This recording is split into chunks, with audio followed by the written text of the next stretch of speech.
তো আল্লাহ তাআলা এই মদ জুয়া এগুলোকে তিনি একবারে প্রথম ধাপে তিনি হারাম করেন নাই।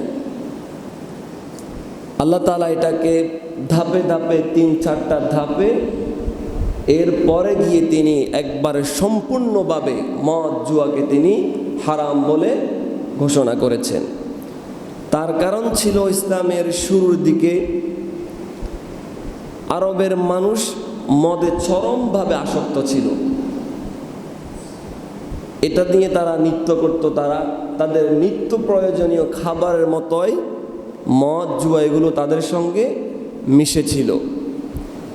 তাদের জীবন থেকে সাহাবায়ে কেরামদের জীবন থেকে শুরুর দিকে হুট করে এগুলো সরানোটা ছিল কিছুটা অসম্ভব, যার কারণে আল্লাহ তাআলা তাদেরকে সুযোগ দিয়ে এক পর্যায়ে গিয়ে আল্লাহ তাআলা এটাকে সরাসরি হারাম বলে ঘোষণা করেছেন।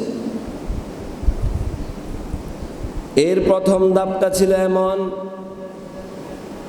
আল্লাহ রাসূল সাল্লাল্লাহু আলাইহি সাল্লাম যখন মক্কা থেকে মদিনায় আসেন, রাসূল মক্কা থেকে মদিনায় আসার পর আরবের সংস্কৃতির অংশ হিসাবে অনেক সাহাবায়ে কেরাম মদ পান করতেন।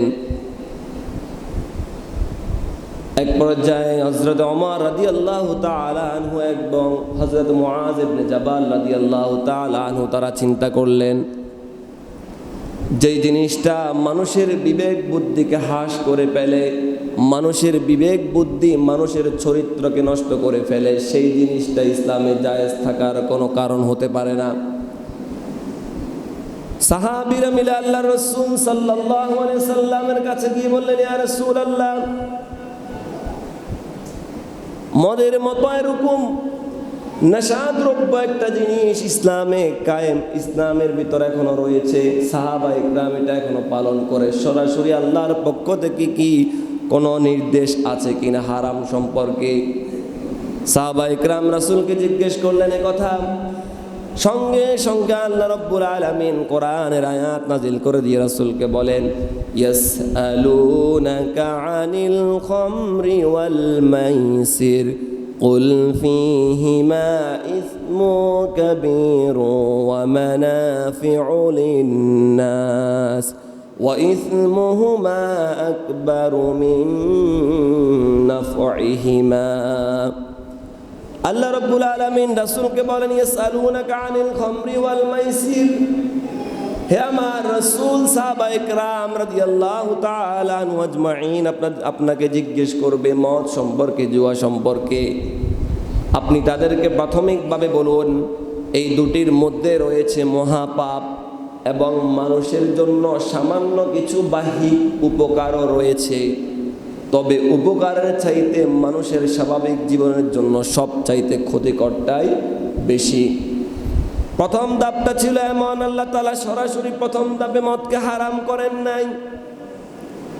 আল্লাহ রাব্বুল আলামিন প্রাথমিকভাবে মানুষের বিবেকের উপরে বিষয়টাকে ছেড়ে দিয়েছে, কোনটা ক্ষতি আর কোনটা উপকার আল্লাহ তাআলা সেটা বলে দিয়েছে, মানুষ যেটা এবার ধরে নেয়। এরপরে দ্বিতীয়বার আল্লাহ তাআলা আবার আয়াত নাজিল করেন। হযরত আব্দুর রহমান ইবনে আউফ রাদিয়াল্লাহু তাআলা আনহু তার বাড়িতে একদিন সাহাবায়ে কেরাম রাদিয়াল্লাহু তাআলা আনহু আজমাইনদের দাওয়াত করেছেন খাবার খাওয়ানোর জন্য। সকলে মিলে খাবার গ্রহণ করার পর আরবের প্রথা অনুযায়ী সকলে মিলে এবার মদ্যপানের আসর বসায়। সবাই মিলে যখন মদ্যপানের আসর বসায়, সময় সালাতের সময় হয়ে গিয়েছে, মাগরিবের নামাজের সময় হয়ে গিয়েছে। সাহাবায়ে কেরাম রাদিয়াল্লাহু তাআলা আনহু আজমাইনদের পক্ষ থেকে একজন ইমামতি করার জন্য দাঁড়ান। ওই সাহাবীটা যখন কেরাত পড়তে পড়তে গিয়ে এক পর্যায়ে বলে, কুল ইয়া আইয়ুহাল কাফিরুন আ'বুদু মা তা'বুদুন। সাহাবী যখন এই আয়াতটা পড়ল, আয়াতের অর্থ হয়ে যায় এমন, ও কাফেরেরা, তোমরা যার ইবাদত করো আমরাও তার ইবাদত করি। আয়াতটা যখন ভুল হয়ে যায়, অন্যান্য সাহাবীরা এবার ঘাবড়ে যায়। এমন মারাত্মক ভুলের পর আল্লাহ রাব্বুল আলামিন এবার কোরআন আয়াত নাজিল করে বলেন, ইয়া আইয়ুহাল্লাযীনা আমানু লা তাকরাবুস সালাতা ওয়া আনতুম সুকারা হাত্তা তা'লামু মা তাকুলুন। আল্লাহ রাব্বুল আলামিন এবার আয়াত নাজিল করে বলেন, ইয়া আইয়ুহাল্লাযীনা আমানু, হে ঈমানদারগণ, লা তাকরাবুস সালাহ, যতক্ষণ পর্যন্ত তোমরা মাতাল অবস্থায় থাকবা, নেশাগ্রস্ত অবস্থায় থাকবা, ততক্ষণ পর্যন্ত তোমরা সালাতের কাছে যেও না। হাত্তা তা'লামু মা তাকুলুন, ততক্ষণ পর্যন্ত তোমরা সালাতের কাছে যাবে না যতক্ষণ পর্যন্ত তোমরা মুখ দিয়ে কি উচ্চারণ করতেছ সেটা যতক্ষণ পর্যন্ত তোমার মাথায় ধরবে না। কি উচ্চারণ করতেছ, কি পড়তেছ, যতক্ষণ পর্যন্ত তুমি এটা বুঝবে না ততক্ষণ পর্যন্ত তুমি সালাতে দাঁড়াবে না। সুবহানাল্লাহ। সাহাবায়ে কেরাম রাদিয়াল্লাহু তাআলা আজমাইন যখন তাকে ইমামতি করার জন্য দিয়েছেন, সে সেখানে গিয়ে বলে, কুল ইয়া আইয়ুহাল কাফিরুন আ'বুদু মা তা'বুদুন, অর্থাৎ হে কাফেররা, তোমরা যার ইবাদত করো আমিও তার ইবাদত করি। এখন বলুন তো, কাফেররা যার ইবাদত করে আমরা কি তার ইবাদত করি? বলেন, আমরা তার ইবাদত করি? আমরা কার ইবাদত করি? একমাত্র আল্লাহর। আয়াতটা হবে এমন, কুল ইয়া আইয়ুহাল কাফিরুন লা আ'বুদু মা তা'বুদুন, কাফেররা তোমরা যার ইবাদত করো আমরা তার ইবাদত করি না। এমন কঠিন একটা ভুল সাহাবী ভুল করে ফেললেন। তার কারণ ছিল, সবাই কিন্তু নেশা অবস্থায় ছিল। নেশা অবস্থায় থাকার যখন মাগরিবের সালাতের সময় হয়ে যায়, একজনকে ইমামতি করার জন্য দাঁড় করিয়ে দেন, তিনি সেখানে গিয়ে ভুল করে বসে থাকেন। এই জন্য আল্লাহ তাআলা বলছেন, ইয়া আইয়ুহাল্লাযীনা আমানু লা তাকরাবুস সালাহ, যতক্ষণ পর্যন্ত ঈমানদারগণ তুমি সালাতে কি পড়তেছ তুমি বুঝবে না ততক্ষণ পর্যন্ত তুমি সালাতে দাঁড়াবে না। এটা গেল দ্বিতীয় ধাপ। এরপর যখন নামাজের সময় যখন মদকে হারাম করা হয়েছে, নেশা দ্রব্যকে যখন হারাম করা হয়েছে, সাহাবায়ে কেরাম আর নামাজের সময় হলে তারা আর নেশা করতেন না। একদিন হযরতে ইতবান ইবনে মালিক রাদিয়াল্লাহু তাআলা আনহু তার বাড়িতে তিনি খাবার আয়োজন করেন, ভোজ সভার আয়োজন করেন। ওই জায়গায় গিয়ে আনসার এবং মুহাজির সমস্ত সাহাবী তার দাওয়াত গ্রহণ করে তার বাড়িতে যায়। সেখানে যাওয়ার পর খাওয়ার পর সকলে আবার নেশাদ্রব্য গ্রহণ করে। গ্রহণ করার পর আরবের প্রথা অনুযায়ী তারা খাবার গ্রহণ করার পর মদ গ্রহণ করার সময় তারা কবিতা যুদ্ধ করত। একজন কার উপর কার কবিতাটা বেশি প্রাধান্য পায় এরকম কবিতা আবৃত্তি করত একজন একজনের উপরে। এই সময় হযরতে সাদ ইবনে আবি ওয়াক্কাস রাদিয়াল্লাহু তাআলা আনহু কবিতা আবৃত্তি করতে গিয়ে তার বংশের গুণগানটা একটু বেশি করে ফেলে। এটা শুনে অন্য একজন সাহাবী টেবিলের উপরে থাকা ওটের মাথা কিংবা ওটের ছোয়াল দিয়ে সাদ ইবনে আবি ওয়াক্কাস রাদিয়াল্লাহু তাআলা আনহু মাথার উপর আঘাত করে। মাথার উপর আঘাত করার পর তার মাথাটা ফেটে যায়, মাথা এবং নাক দিয়ে রক্ত বের হওয়া শুরু হয়। হযরত সাদ ইবনে আবি ওয়াক্কাস রাদিয়াল্লাহু তাআলা আনহু পরের দিন রাসূলের কাছে গিয়ে বিচার দেয়া, রাসূলুল্লাহ, গতদিন ওই বাড়িতে সাদ ইবনে মালিক রাদিয়াল্লাহু তাআলা আনহু বাড়িতে আমাদের সকলের দাওয়াত ছিল। খাবার গ্রহণ করার পর যখন আমরা কবিতা যুদ্ধ করতেছিলাম, অন্য একজন সাহাবী আমাকে আঘাত করে, আমার মাথা ফাটিয়ে দিয়ে মাথা এবং নাক দিয়ে আমার রক্ত গড়ায়। সাহাবী যখন রাসূলকে এই বিচারটা তখন দিচ্ছিলেন, তার পাশেই ছিলেন হযরত ওমর রাদিয়াল্লাহু তাআলা আনহু।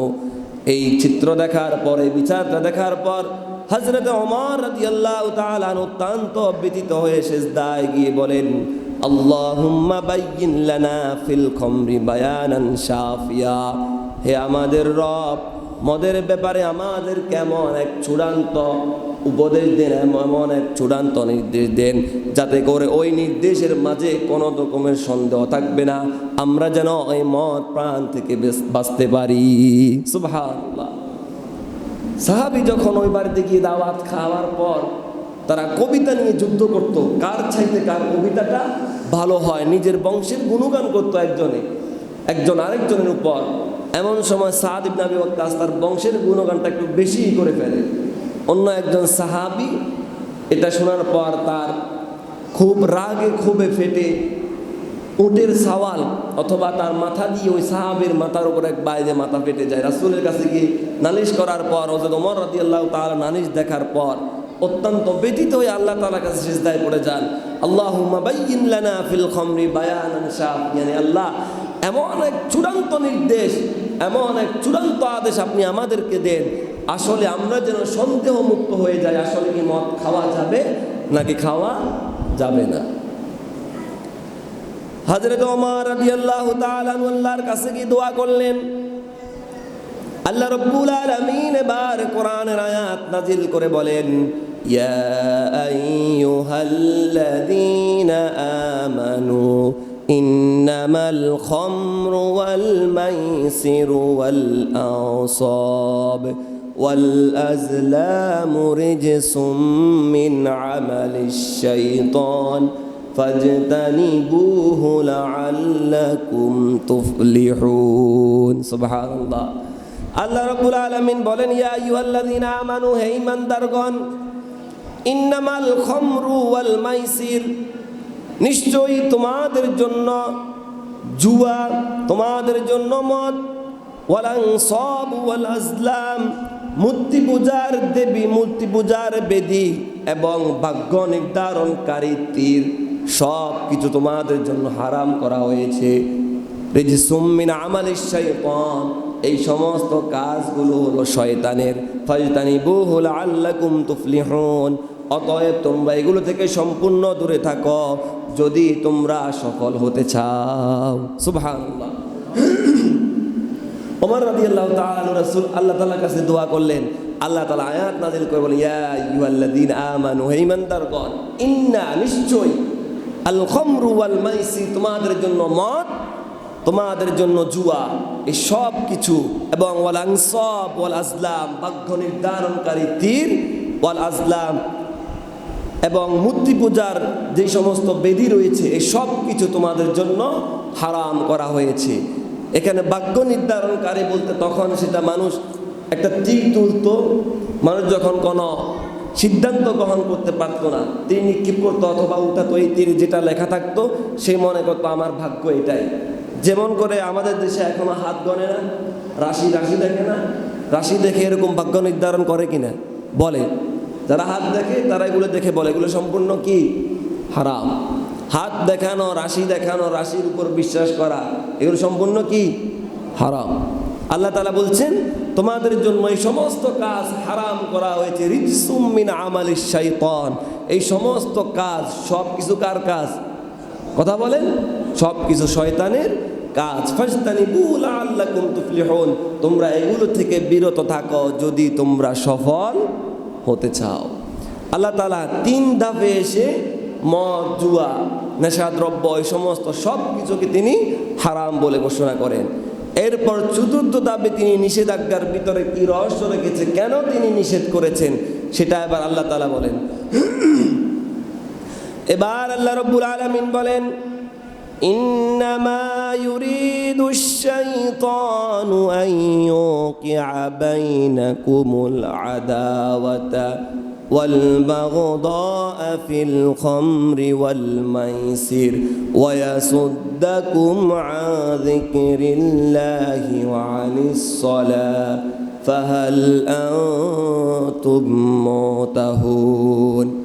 আল্লাহ রাব্বুল আলামিন বলেন, ইন্না, নিশ্চয়, ইউরিদুশ শাইতান, শয়তান চায়, আইয়ুকিআ বাইনাকুমুল আদাওয়াতা ওয়াল বাগদাআ ফিল খামরি ওয়াল মাইসির, মদ, জুয়া, নেশাদ্রব্যের মাধ্যমে তোমাদের ভাইয়ের মধ্যে যেন সে শত্রুতা তৈরি করতে পারে। ভ্রাতৃত্বের বন্ধন যেন সে নষ্ট করে দিতে পারে।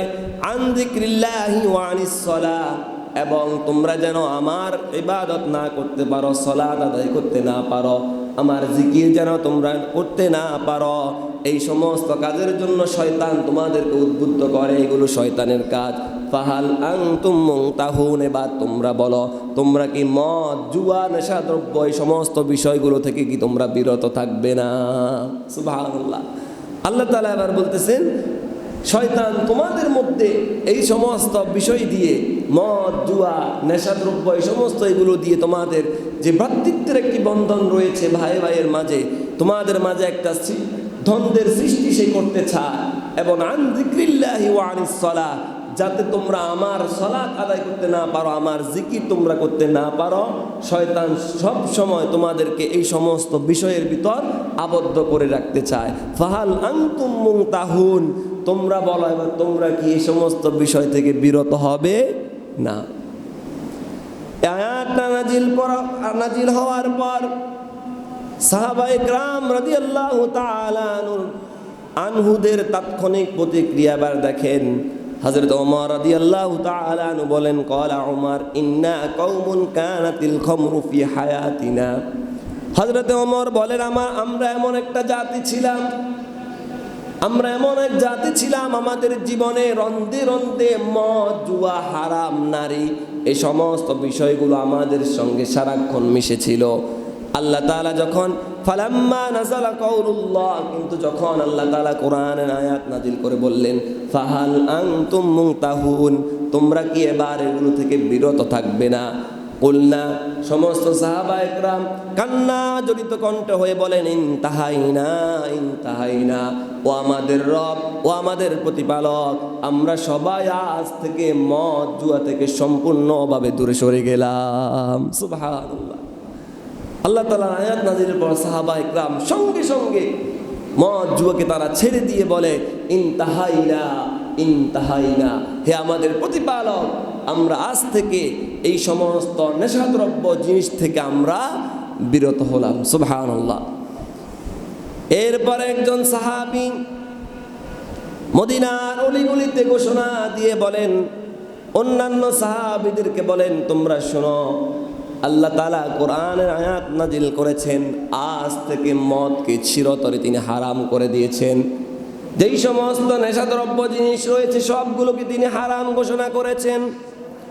সাহাবীর এই ঘোষণা শোনার পর অন্যান্য সাহাবীদের ঘরের ভিতর যে সমস্ত নেশাদ্রব্য জিনিসগুলো ছিল, সমস্ত সাহাবায়ে কেরাম রাদিয়াল্লাহু তাআলা আজমাইন তারা ঘর থেকে ওই সমস্ত নেশাদ্রব্য জিনিসগুলোকে রাস্তার মাঝে ঢেলে দিল। মনে হচ্ছে যেন নদীর ভিতর, নদীর পানি যেরকম বহমান অবস্থায় যখন ঢেউ মেরে মেরে চলে যায়, ওইভাবে সমস্ত মদগুলো রাস্তায় গড়িয়ে গড়িয়ে চলে যাচ্ছে। সুবহানাল্লাহ। নদীর ধারার মতো মদ এভাবে রাস্তার গড়িয়ে গড়িয়ে চলে যাচ্ছে। আল্লাহ তাআলার আদেশের সঙ্গে সঙ্গে সমস্ত সাহাবায়ে কেরাম রাদিয়াল্লাহু তাআলা আজমাইন তাদের কাছে যে সমস্ত নেশাদ্রব্য জিনিসগুলো ছিল সকলে তারা ভেঙে সেগুলোকে রাস্তার মাঝে ছেড়ে দিল। সুবহানাল্লাহ।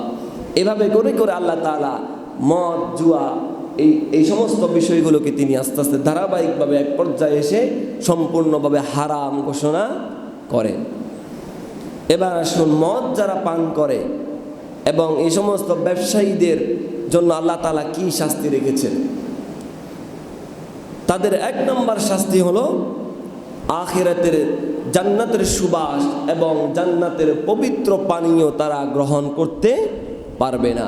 আল্লাহ রাসূল বলেন, মান শারিবাল খামরা ফিদ দুনিয়া লাম ইয়াশরাবহা ফিল আখিরাহ, যে ব্যক্তি দুনিয়ায় মদ পান করবে এবং তাওবা করা ছাড়া মৃত্যুবরণ করবে, আল্লাহ তাআলা আখিরাতে তার জন্য জান্নাতের পানীয়কে হারাম করে দিবেন। নাউযুবিল্লাহ। অর্থাৎ যে প্রাণ দুনিয়া থাকা অবস্থায় মদ পান করবে, নেশাদ্রব্য গ্রহণ করবে, কিন্তু তাওবা ছাড়া মারা যাবে, আল্লাহ তাআলা তার জন্য জান্নাতের সমস্ত পানীয়কে তিনি হারাম করে দিবেন। 2 নম্বর তাদের জন্য শাস্তি হলো তাদের 40 দিন পর্যন্ত নামাজ কবুল হবে না। আল্লাহ রাসূল বলেন, মান শারিবাল খামরা লাম তুকবাল লাহু সালাত 40 ইয়াওমান, যারা নেশাদ্রব্য গ্রহণ করে, মদ পান করে, 40 দিন পর্যন্ত তাদের সালাত আল্লাহর দরবারে কবুল হবে না। এখানে মুহাদ্দিসিনে কেরাম অন্য একটি ব্যাখ্যা দিয়েছেন, সেটা হলো তারা নামাজ পড়বে ঠিক আছে, কিন্তু এই নামাজের যে সওয়াব আমরা পাবো আল্লাহ তাআলা তাদেরকে এটার কোনো প্রতিদান দেবেন না। তার মানে এনে যদি মদ পান করে সে মসজিদে আসবে না, বিষয়টা এমন নয়। সে আসবে, সালাত আদায় করবে, তার ঘাড়ে যে দায়িত্ব আছে সেটা পালন করবে, কিন্তু এটার কোনো বিনিময় আল্লাহ তাআলা দেবেন না। 3 নাম্বার হলো মৃত্যুর সময় ঈমানহীন অবস্থায় মূর্তি পূজকের মতো তাদের মৃত্যুটা হবে। রাসূল বলেন মুদমিনুল খামরি কাআবিদি ওয়াতান, মদের চরমভাবে আসক্ত ব্যক্তি অপরাধের দিক থেকে ওই সমস্ত ব্যক্তিদের মতোই যারা মূর্তি পূজা করে। তারা ঈমানহীন অবস্থায় তাদের মৃত্যু হওয়ার সংখ্যাটাই সবচাইতে বেশি। 4 নাম্বার হলো মদ পানকারী জান্নাতে প্রবেশ করতে পারবে না। রাসূল বলেছেন সালাসাতুল লা ইয়াদখুলুনাল জান্নাহ ওয়া যাকারা মিনহুম মুদমাহিনুল খাম, 3 শ্রেণীর মানুষ জান্নাতে প্রবেশ করবে না, তাদের মধ্যে অন্যতম হলো যারা মদ পান করে। এরপর 5 নাম্বার তাদের জন্য শাস্তি হলো কিয়ামতের দিন অন্যান্য জাহান্নামী যারা রয়েছে তাদের শরীর থেকে যেই সমস্ত মল মূত্র এবং ফুজ পানি যেগুলো বের হবে এই সমস্ত জিনিসগুলো আল্লাহ তাআলা তাদেরকে পান করাবে। নাউজুবিল্লাহ। আল্লাহ রাসূল সাল্লাল্লাহু আলাইহি সাল্লাম যখন মেরাজে গিয়েছেন, মেরাজে যাওয়ার পর আল্লাহ রাসূল সাল্লাল্লাহু আলাইহি সাল্লাম দেখলেন কিছু মানুষকে এভাবে ফেরেশতারা ধরে ধরে সমস্ত খাওয়াচ্ছে। ফেরেশতারা তাদেরকে জোর করে করে খাওয়াচ্ছে, তারা খেতে চাচ্ছে না। নবীজি সাল্লাল্লাহু আলাইহি সাল্লাম যখন এই দৃশ্যটা দেখলেন, জিবরাইলকে জিজ্ঞেস করলেন, ও জিবরাইল, এই সমস্ত লোকগুলো কারা? কেন ফেরেশতারা তাদেরকে চাবুক মেরে মেরে এই সমস্ত পচা দুর্গন্ধ জিনিসগুলো তাদেরকে খাওয়ানো হচ্ছে? জিবরাইল বললেন, ইয়া রাসূলুল্লাহ, এই ব্যক্তিগুলো হলো তারা দুনিয়ায় থাকা অবস্থায়, এই উম্মতগুলো হলো আপনার দুনিয়ায় থাকা অবস্থায় আল্লাহ রাব্বুল আলামিন মদ জুয়াকে তিনি সম্পূর্ণভাবে হারাম করে দিয়েছেন। মদ জুয়াকে হারাম করার পর আপনার এই উম্মতগুলো তারা সেই সমস্ত বিষয়গুলোকে গ্রহণ করেছে, মদ খেয়েছে, নেশা করেছে, জুয়া খেলেছে। এই সমস্ত ব্যক্তিদেরকে আল্লাহ তাআলা আজকে তাদেরকে শাস্তিটা দিচ্ছেন। তাদের এই শাস্তি তার কারণ তারা নিজেই। আল্লাহ রাব্বুল আলামিন এই জন্য তাদেরকে ফেরেশতাদের মাধ্যমে যে সমস্ত জাহান্নামে ব্যক্তিরা রয়েছে তাদের পচা গলা, পুজ, রক্ত, তাদের মল মূত্র এদেরকে আল্লাহ রাব্বুল আলামিন ফেরেশতাদের মাধ্যমে জোর করে খাওয়াচ্ছে। নাউজুবিল্লাহ। রাসূল দেখলেন, রাসূল জিজ্ঞেস করলেন, এই সমস্ত ব্যক্তিগুলো কারা? কেন তাদেরকে আজকে জাহান্নামীদের এই সমস্ত নিকৃষ্ট জাতীয় জিনিসগুলো তাদেরকে পান করানো হচ্ছে? জিবরিল বলেন, এরা হলো তারা যারা আল্লাহ রাব্বুল আলামিন দুনিয়ায় বলেছিলেন তোমাদের জন্য মদ জুয়াকে সম্পূর্ণভাবে নিষিদ্ধ করা হয়েছে, এরপরেও তারা সেগুলো গ্রহণ করেছে। আজকে আল্লাহ তাআলা তাদেরকে এই জন্যই এই শাস্তি তাদেরকে দিচ্ছে। আল্লাহ রাসূল সাল্লাল্লাহু আলাইহি সাল্লাম এই সমস্ত মদ জুয়ার সাথে জড়িত 10 শ্রেণীর মানুষের উপর আল্লাহ তাআলা সরাসরি আল্লাহর পক্ষ থেকে আযাবের নির্দেশ দিয়েছেন। তার 1 নাম্বার হলো আল খমর, মদ বা মাদক সে নিজেই, এটা একটা নিজেই অভিশপ্ত। 2 নাম্বার শারিবাহা, যে ব্যক্তি মাদক সেবন করে। 3 নাম্বার সাকিহা, যে ব্যক্তি মাদক পরিবেশন করে, অর্থাৎ যে ব্যক্তি টেবিলে নিয়ে কি করে, মদ দিয়ে আসে, টেবিলে টেবিলে সার্ভ করে ওই ব্যক্তি। 4 নাম্বার বাইআহা, মাদক বিক্রেতা, যেই ব্যক্তি মাদক বিক্রি করে। 5 নাম্বার মুস্তারিবাহা, যে ব্যক্তি মাদক ক্রয় করে অর্থাৎ যে কিনে। 6 নাম্বার আসিরাহা, যে ব্যক্তি মাদক প্রস্তুত করে, মাদক তৈরি করে। তারপর 7 নাম্বার হলো মাদক তৈরি করার উদ্যোক্তা, মুতাসারিহা, যে ব্যক্তি মাদক তৈরি করার উদ্যোক্তা তৈরি করে সে। 8 নাম্বার হলো হামিলাহা, যে ব্যক্তি মাদকগুলো বহন করে, এক জেলা থেকে অন্য জেলায় নিয়ে যায়, অথবা এক দেশ থেকে অন্য দেশে নিয়ে যায়, কিংবা এক গ্রাম থেকে আরেক গ্রামে নিয়ে যায়, যে ব্যক্তি বহন করে। 9 নাম্বার হলো আল মাহমুলাতা ইলাই, মাদক গ্রহণকারী। 7 নাম্বার হলো আকিলা সামিনাহা, মাদের লভ্যাংশ যে ব্যক্তি গ্রহণ করে, অর্থাৎ মাদক বিক্রি করার পর লাভের অংশ যে ব্যক্তি গ্রহণ করে। এই জাতীয় 10 শ্রেণীর মানুষের উপর আল্লাহ তাআলা নিজেই তাদেরকে লানত দিয়েছেন। যারা এই মাদক সরবরাহ, মাদক তৈরি থেকে মাদক গ্রহণ করা পর্যন্ত, টাকা ভাগাভাগি পর্যন্ত, এই সমস্ত ব্যক্তিদের উপর আল্লাহ রাসূলের পক্ষ থেকে, আল্লাহর পক্ষ থেকে রাসূলের মাধ্যমে তাদের উপর অভিশাপ দেয়া হয়েছে। বিজ্ঞানের দিক থেকে যদি আপনি খেয়াল করেন, যেই জিনিসটা আল্লাহ তাআলা 1400 বছর আগে হারাম করে দিয়েছেন, সেই জিনিস নিয়ে বিজ্ঞান এখন বলে যারা মাদক গ্রহণ করে, মাদক খায়, নেশা করে, তাদের মস্তিষ্ক কি হয়? নষ্ট হয়ে যায়। তাদের আর কোনো হিতাহিত জ্ঞান থাকে না। এই জন্য দেখবেন যারা মাদক খায়, মদ খায়, জুয়া খেলে, দেখবেন মাঝে মাঝে গাছের ধরেও আব্বা ডাকে। আছে না নাই? কথা কন না? হ্যাঁ, নাই? আছে। মাঝে মাঝে ঘরে দেখবেন বরে গিয়ে মা ডাকে। এরকম ঘটনা নাই? আছে। কারণ তাদের মস্তিষ্কটা তখন আর ঠিকভাবে কাজ করে না। এটা বিজ্ঞানের কথা, কোরআনের কথা আগেই বলছি। এরপর তাদের হৃৎপিণ্ড যেটা আছে এটা ক্ষতিকর হয়ে যায়। 3 নম্বরে তাদের লিভার ধ্বংস হয়ে যায়। লিভার সম্ভবত মানুষের বিষ জাতীয় যে সমস্ত রক্ত বা উচ্চচাপের যেগুলো আছে এগুলোকে কী করে? পরিষ্কার করে। এই লিভারটা তাদের ধ্বংস হয়ে যায়। 4 নম্বর তাদের হজম শক্তি যেটা আছে, এই হজম শক্তিটা আস্তে আস্তে ক্ষয় হয়ে যায়, আর হজম শক্তি থাকে না, ফলে তাদের আলসার অথবা গ্যাস্ট্রিক জনিত এই রোগটা বরাবর বৃদ্ধি হতে থাকে। 5 নম্বর, যে সমস্ত পুরুষগুলো মাদক গ্রহণ করে অথবা নারী, তাদের সন্তান হওয়ার যে সম্ভাবনাটা থাকে, আস্তে আস্তে তাদের সন্তান হওয়ার এই সম্ভাবনাটা কমে যায় এই মাদক গ্রহণ করার কারণে। এত মারাত্মক একটা জিনিস, ক্ষতিকর একটা জিনিস, 93% মুসলমানের দেশে আজও বিভিন্ন শহরে মদের বার আছে না নাই? কথা বলেন, আছে না নাই? আছে। আফসোস করতে হয় আমাদেরকে, বাংলাদেশের স্বাধীনতার আজকে 53-54 বছর, এত বছর পর্যন্ত এত সরকার এসেছে গিয়েছে, কোন সরকার কি হিন্দু ছিল? কথা বলেন। কোন রাষ্ট্রপ্রধান হিন্দু ছিল? কোন রাষ্ট্রপ্রধান কি খ্রিস্টান ছিল? কথা বলেন না আপনারা? ছিল না। এত বছর পর্যন্ত সরকার এসেছে গিয়েছে, কিন্তু কোন সরকার আজ পর্যন্ত কোরআনের একটা বিধান সংসদে কায়েম করার জন্য উচ্চারণ করে না। সালাত থেকে শুরু করে, অথচ আল্লাহ তাআলা বলছেন আল্লাযীনা ইম্মাক্কান্নাহুম ফিল আরদি আকামুস সালাহ ওয়া আতাউয যাকাহ ওয়া আমারু বিল মা'রুফ ওয়া নাহাউ আনিল মুনকার। যাদেরকে আমি রাষ্ট্রের কর্তৃত্ব নেতৃত্ব দিব, তাদের প্রথম কাজটা হলো সমাজে সালাত প্রতিষ্ঠা করা।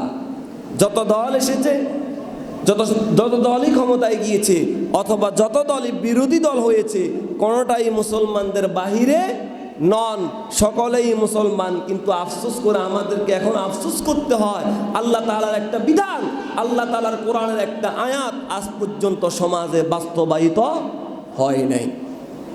একটা বিধান যদি বাস্তবায়িত হতো, তাহলে এই যে ছোট ছোট শিশুগুলো দর্শন হয়, একজন দর্শন হতো? বলেন। কোরআনের একটা আয়াত, দর্শনের যে বিধান আল্লাহ তাআলা দিয়েছেন, সেটা যদি প্রতিষ্ঠিত হতো, যারা দর্শন করে তারা কি আর সাহস করত? কিন্তু বিচার হয় না বিদায় আজও আমাদের বাংলাদেশে অহরহ দর্শনের ঘটনা ঘটেই যাচ্ছে। কেউ মুখ দিয়ে আওয়াজ করতে পারে, আর কেউ মুখ দিয়ে আওয়াজ করতে পারে না। আর যারা এই দর্শনগুলো করে তাদের অধিকাংশই দেখবেন এই মাদকাসক্ত।